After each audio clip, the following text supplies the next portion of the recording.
నమస్తే, welcome to పూరా local. నేను మీ పద్మావతి.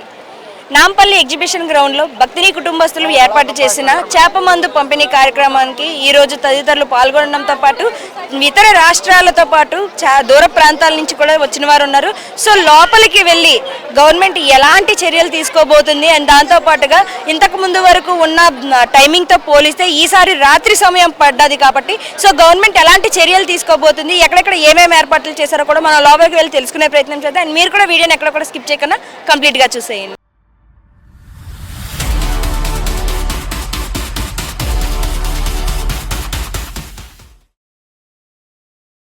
చూసుకోవచ్చు, ఇక్కడ అయితే ఫుడ్ కూడా మనకి చాలా ప్రాపర్గా కూడా వచ్చిన ప్రతి ఒక్కరికి కూడా భోజనం అందే విధంగా ప్రజెంట్ ప్రతి ఒక్కరు కూడా దీనికోసమే కృషి చేస్తున్నారు. ఒక పక్కన పోలీస్ సిబ్బందే కావచ్చు, లేకుంటే మున్సిపాలిటీ సిబ్బందియే కావచ్చు, ప్రతి ఒక్కరూ కూడా వచ్చిన ప్రతి ఒక్కరికి తాగునీరు కావచ్చు, భోజనం కావచ్చు. ఆ భోజనం కూడా మహారాష్ట్ర వాళ్ళకు వాళ్ళు తినే ఫుడ్డే కావచ్చు, బెంగాలీ వాళ్ళకి వాళ్ళు తినే ఫుడ్డే కావచ్చు, మన తెలుగు వాళ్ళైతే సాంబార్ అన్నం తినే వాళ్ళకి సాంబార్ అన్నమే కావచ్చు. ఇలా ఒకటే ఫుడ్ అని కాకుండా ఒకటే వండి ప్రతి ఒక్కరికి అదే తినాలి అని అనే విధానం కాకుండా ఎవరు తినే ఫుడ్ వారికి అందుబాటు చేసేలాగా ప్రస్తుతం అయితే ప్రతి ఒక్కరు కూడా కృషి చేస్తున్నారు. ఇటు మున్సిపాలిటీ వాళ్ళని కూడా చూడొచ్చు మనం. ఎక్కడ కూడా ఎవరికి ఎటువంటి లోటుపాట్లు లేకుండా తిన్న వేస్టేజ్ని కూడా ఎక్కడ పడితే అక్కడ వెయ్యనివ్వకుండా చాలా నిబంధన రహితంగా అక్కడ డస్ట్బిన్స్ కూడా పెట్టడం జరిగింది.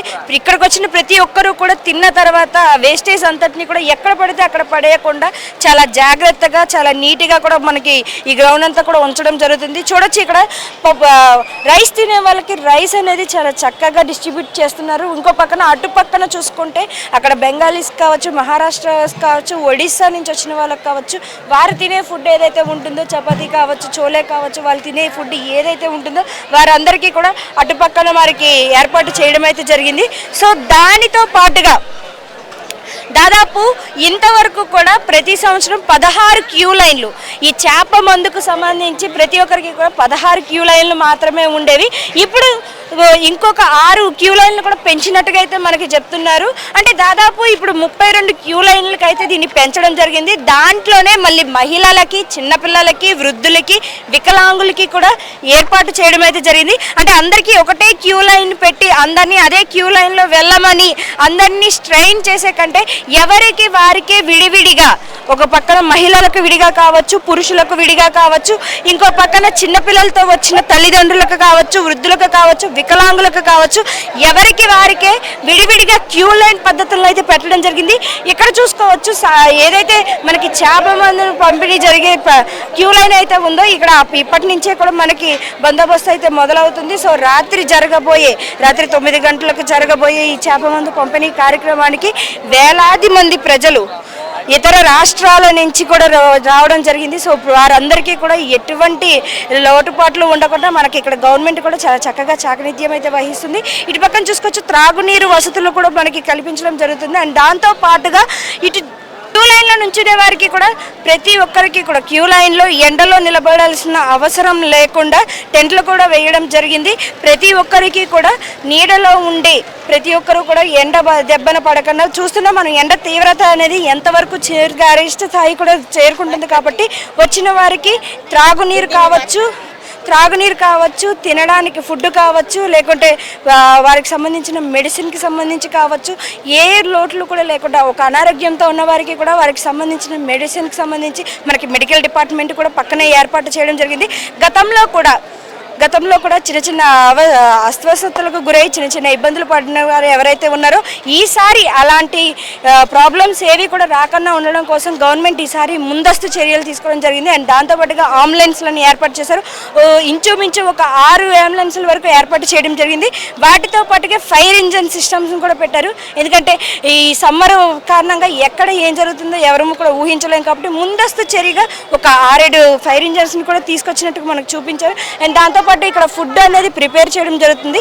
ఆ పక్కనే చూసుకుంటే కుకింగ్ సిస్టమ్ అంతా కూడా జరుగుతుంది. ఆ షెడ్ల కింద మొత్తం కూడా ఆ కిందంతా కూడా మనకి వెనకతలు ఏవైతే షెడ్లు అవి కనిపిస్తున్నాయో ఓ పక్కన వచ్చిన వారందరికీ ఫుడ్ని వడ్డించడంతో పాటుగా దాని బ్యాక్ సైడే ఫుడ్ కుకింగ్ కూడా జరుగుతుంది. ఓ పక్కన కుకింగ్ చేస్తూ ఉంటే ఇంకో పక్కన ఫుడ్ అనేది డిస్ట్రిబ్యూట్ చేస్తూ ఉన్నారు.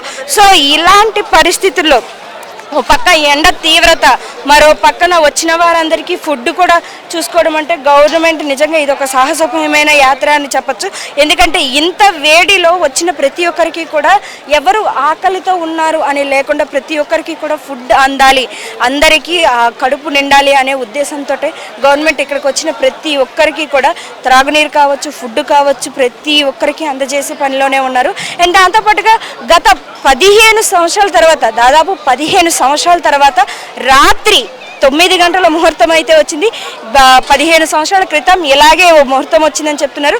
అయితే ఇప్పుడు మళ్ళీ 15 సంవత్సరాల తర్వాత రావడం వల్ల వచ్చిన వాళ్ళకి కూడా చిన్న చిన్న ఇబ్బందులు అయితే జరుగుతున్నాయి. ఎందుకంటే ఉదయం సమయంలో కనుక ఈ ముహూర్తం పడినట్టయితే కనుక వచ్చిన వారికి వచ్చినట్టుగా ఈ మందును అందజేసి వారు వెళ్ళిపోయే విధంగా ఏర్పాట్లు చేసుకుంటారు.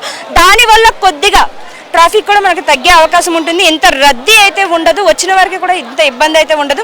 కానీ రాత్రి ముహూర్తం పడడం వల్ల ఉదయం అనగా వచ్చిన వారు, నిన్ననగా వచ్చిన వారు, మొన్ననగా వచ్చిన వారు వాళ్ళందరూ కూడా ఇక్కడే వచ్చి ఉండాల్సిన పరిస్థితి అయితే వచ్చింది. కానీ గవర్నమెంట్ కూడా ఎప్పుడు వచ్చినా కూడా వచ్చిన వాళ్ళందరికీ కూడా టెంట్లు అనేవి ఏర్పాటు చేశారు. వారు వచ్చిన వారు ఉండడానికి దాంతోపాటు మరుగుదొడ్లను ఏర్పాటు చేశారు. ఒక పక్కన త్రాగునీటిని, ఇంకో పక్కన ఫుడ్ని కూడా ఏర్పాటు చేసి వచ్చిన వారందరికీ కూడా వారు స్టే చేయడానికి అకామిడేషన్ కూడా కల్పించడం జరిగింది. అయితే ఈ రోజు రాత్రి 9 గంటలకు ఈ చేప మందు పంపిణీ కార్యక్రమం అయితే జరుగుతుంది. సో ఈ రోజు రాత్రి 9 గంటలకు మొదలయ్యి రేపు రాత్రి 9 గంటల వరకు, అంటే దాదాపు 24 గంటల పాటు ఈ చేప మందు పంపిణీ కార్యక్రమం అయితే జరుగుతుంది. దీనికి వచ్చిన ప్రతి ఒక్కరికి కూడా ఈ చేప మందు కార్యక్రమంలో అయితే ప్రతి ఒక్కరికి ఈ ప్రసాదం అయితే అందాలి అనేదే మార్గంగా పెట్టుకొని ఇక్కడ గవర్నమెంట్తో పాటు అటు భక్తిని కుటుంబస్తులతో పాటు మున్సిపాలిటీ కావచ్చు, ఇక్కడికి వచ్చిన ప్రతి ఒక్కరూ కూడా ఈ మందును తీసుకొని జాగ్రత్తగా తిరిగి మళ్ళీ వాళ్ళ ఇళ్లకు చేరుకునే విధంగా ప్రతి ఒక్కరు కూడా కృషి చేస్తున్నారు.